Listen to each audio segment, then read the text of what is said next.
A economia de Francisco não como uma ruptura, mas como uma nova maneira de enxergar as relações interpessoais.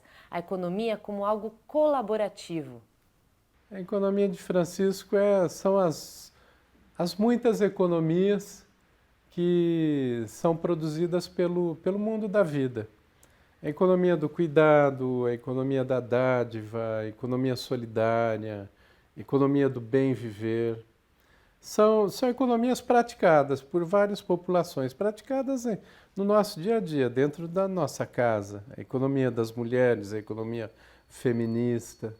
Se fosse monetizar a economia do cuidado e a economia das mulheres, a economia do trabalho em casa, nós chegaríamos a um valor de 11 trilhões de dólares.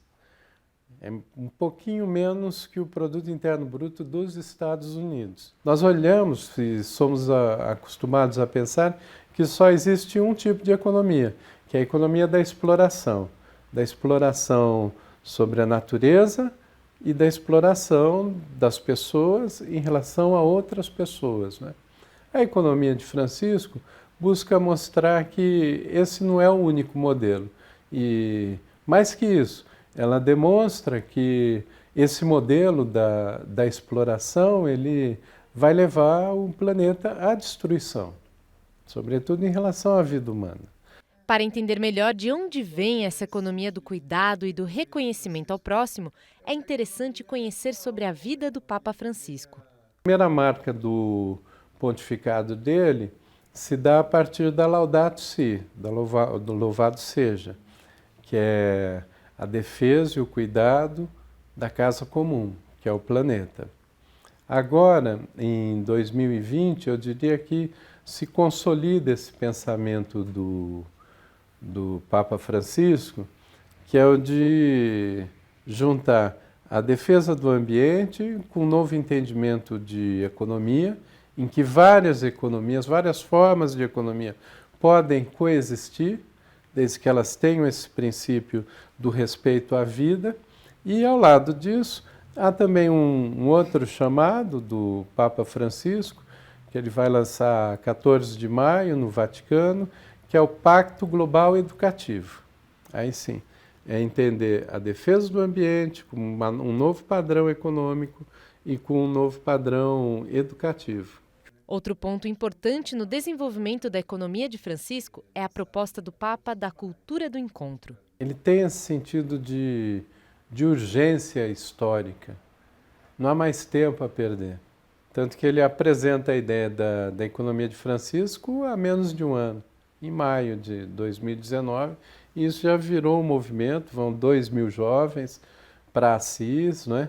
E do mundo todo, de mais de 100 países. O Brasil vai ser depois da Itália, é o país com a maior delegação. Nós agarramos essa ideia logo no mês seguinte, fizemos uma primeira reunião e aí começamos a nos reunir de uma forma simples. Começou a paróquia São Domingos, lá em Perdizes. Juntamos pessoas que já trabalham com economia solidária, com moedas comunitárias. Existem várias moedas em bairros que as pessoas... É uma forma de o comércio, ele circular com o dinheiro que é gerado na própria comunidade, né? O Brasil tem muita experiência nisso. Então vamos juntando essas experiências todas, também acadêmicos, jovens, quem quis vir, veio. Aí realizamos um encontro nacional na PUC de São Paulo, e com a participação de em torno de 500 pessoas. Inclusive vamos levar uma contribuição do Brasil, nós vamos propor que seja a economia de Francisco e Clara, em referência a Santa Clara de Assis, que caminhou lado a lado com São Francisco. Isso porque a nova economia ela pressupõe que o masculino e o feminino estejam ombreados, lado a lado. E esse é o significado dessa definição, a economia de Francisco e Clara, que a gente vai propor lá em Assis, né? Que seja. Aqui no Brasil a gente já se assume assim, economia de Francisco e Clara, né? E fizemos esse encontro, tiramos uma carta e vamos levá-la também.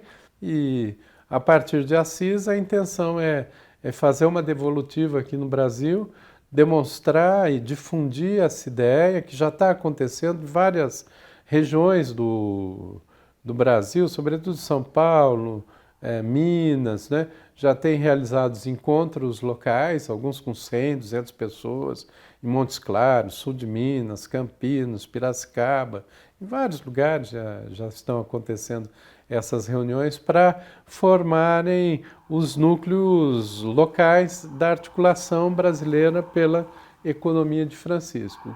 Clarissa Brito para a Rede Vida de Televisão.